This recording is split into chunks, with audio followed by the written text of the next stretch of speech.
आप इस तरह से अपने घर में ऐसे पंचाग्नि बना सकते हैं और इससे लाभ उठा सकते हैं। ये 6 त्रिकोण 6 चक्रों को दर्शाते हैं। आप इसे दिन में बस 6 से 8 घंटे तक जलाइए और आकाशिक तत्व प्रबल हो जाएगा।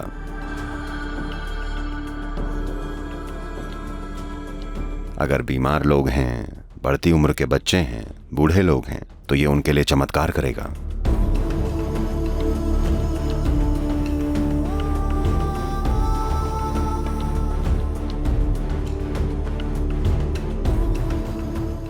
हर इंसान चाहता है कि उसके पास अपना खाना हो और अपना पानी हो, जाहिर है।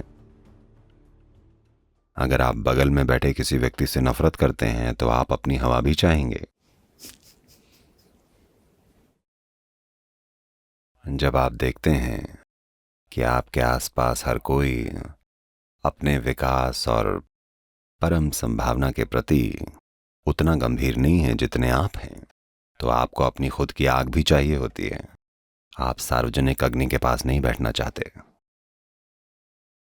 एक साधु कभी भी गृहस्थों के साथ आग के आसपास नहीं बैठेगा। वो उनके साथ बैठना नहीं चाहता। वो उस स्तर पर उन लोगों के साथ संवाद नहीं करना चाहता जो शारीरिक क्रियाओं में लिप्त हैं। इसलिए उनको अपनी ही आग चाहिए होती है। वो सिर्फ उन शक्तियों से संवाद करना चाहते हैं जो उनसे परे हैं। संवाद करना मतलब बोलना नहीं है। वो बाकी लोगों से बात कर सकते हैं, लेकिन वो नहीं चाहते कि उनकी ऊर्जा हर किसी के साथ घुल मिल जाए। वो नहीं चाहते कि उनके भीतर का सूक्ष्म पहलू, उनकी उपस्थिति और अस्तित्व का सूक्ष्म पहलू विभिन्न लोगों के साथ मिल जाए। क्योंकि जब आप आग के आसपास बैठते हैं तो किसी न किसी तरह आप एक दूसरे के साथ मिल जाते हैं। आप ऐसा नहीं होने देना चाहते। अगर आप एक विशेष दिशा में काम कर रहे हैं तो एक साधु जिसने अपने जीवन पर एक खास महारत हासिल कर ली है, किसी और के साथ बैठना नहीं चाहता। उसको अपनी खुद की आग चाहिए होती है और वो उसके साथ बैठना चाहता है, क्योंकि वो सिर्फ ईश्वर के साथ संवाद करना चाहता है, किसी और के साथ नहीं। इसलिए अपनी अलग धुनी होती है। और ये धुनियाँ कई तरीकों से जलाई जाती थीं। मूल धुनी उस श्रेणी में आती है जिसे कहते हैं पंचाग्नि। पंचाग्नि साधनाएं होती हैं, पंचाग्नि मंत्र हैं, पंचाग्नि क्रियाएं हैं।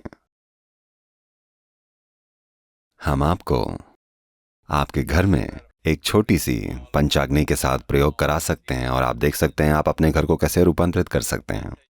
मान लीजिए कि आप ध्यान करने के लिए एक स्पेस बनाना चाहते हैं आपके घर पर, या मान लीजिए कि आपके घर में बूढ़े लोग हैं या बच्चे हैं या कोई है जो बीमार है, तो या बस सामान्य सहायक वातावरण के लिए भी आप ऐसा कर सकते हैं। आप ऐसा करने के लिए 5 मूलभूत तत्वों का उपयोग कर सकते हैं। You create. I'm not a great artist, but I'll try. मैं कोई बहुत बड़ा आर्टिस्ट नहीं हूं, पर मैं कोशिश करता हूं।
So, you just draw 4 triangles.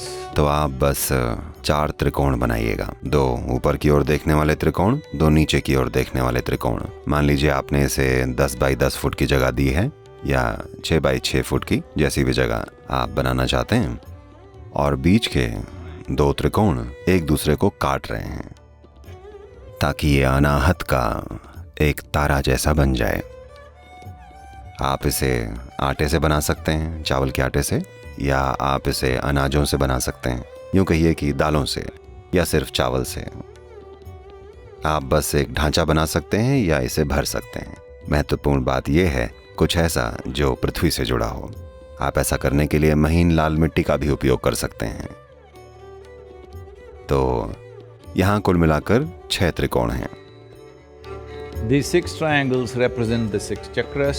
ये 6 त्रिकोण 6 चक्रों को दर्शाते हैं, क्योंकि 7वां वाला ऐसा नहीं है जिसे आप ऐसे प्रभावित कर सकते हैं। ये 6 चक्र हैं और 5 तत्व हैं और 5 अलग अलग अग्नियां हैं। तो आप एक प्लेट लीजिएगा, बेहतर होगा कि तांबे की प्लेट हो या किसी भी धातु की प्लेट हो सकती है। इसे पानी से भर लीजिए और उसमें आप एक दिया रखिए, घी का एक दिया या वनस्पति तेल का दिया। अच्छा होगा कि तिल का तेल हो। तिल गर्मी पैदा करता है। सर्दियों में पूरे दक्षिण भारत में लोग बहुत सारे तिल खाया करते हैं ताकि शरीर के अंदर गर्मी पैदा हो। ये भारी मात्रा में गर्मी पैदा करता है। तो तिल का तेल या घी या कोई अन्य वनस्पति तेल के 5 दिए और इसके आसपास पानी। आप बस इसे दिन में 6 से 8 घंटे तक जलाइए। ये जगह एक निश्चित स्तर की आभा इकट्ठा कर लेगी और आकाशिक तत्व प्रबल हो जाएगा। अगर बीमार लोग हैं, बढ़ती उम्र के बच्चे हैं, बूढ़े लोग हैं, तो ये उनके लिए चमत्कारिक रूप से काम करेगा। या अगर आप ध्यान करना चाहते हैं, आप ध्यान करने के लिए एक जगह बनाना चाहते हैं, ये खूबसूरती से काम करेगा। आप बस ऐसे अपने लिए इस तरह की जगह बना सकते हैं हर रोज़। अगर आप इन्हें सिर्फ 6 से 8 घंटे तक जला लें और फिर आप इसे हटा सकते हैं और वहाँ बैठ सकते हैं, या आप इसे एक परमानेंट चीज़ भी बना सकते हैं। आप इन्हें किसी प्रकार की शीट पर रख सकते हैं ताकि आप इन्हें हटा सकें और आप जब बैठना चाहें तो बैठ सकें या वापस रख सकें, या आप इनके साथ बैठ सकते हैं, कोई समस्या नहीं है। आप बस इसे वैसे भी छोड़ सकते हैं और इसके साथ बैठ सकते हैं। ये बहुत सारे लाभ दे सकता है, क्योंकि ये पंचाग्नि प्रणाली को मैनेज करने का एक तरीका है। अगर कोई उससे जुड़े मंत्रों को और क्रियाओं को सीखना चाहता है तो ये संभव है, लेकिन इसमें एक अलग स्तर की सहभागिता और ध्यान की ज़रूरत होगी। लेकिन ये कुछ ऐसा है जो हर कोई कर सकता है। तो आप अपने घर में इस तरह से पंचाग्नि बना सकते हैं और उससे लाभ उठा सकते हैं। सदगुरु इतने अनुष्ठान वाले क्यों हो रहे हैं? उन्होंने हमें बताया था कि किसी भी अनुष्ठान की जरूरत नहीं है, सब कुछ भीतर से किया जा सकता है 100%। अगर आप जानते हैं कि भीतर की ओर कैसे मुड़ना है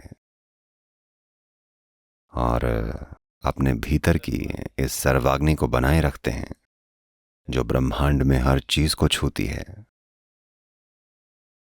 तो उनमें से किसी भी चीज की आवश्यकता नहीं है। जहां आप बैठे वही सबसे उपयुक्त स्थान है।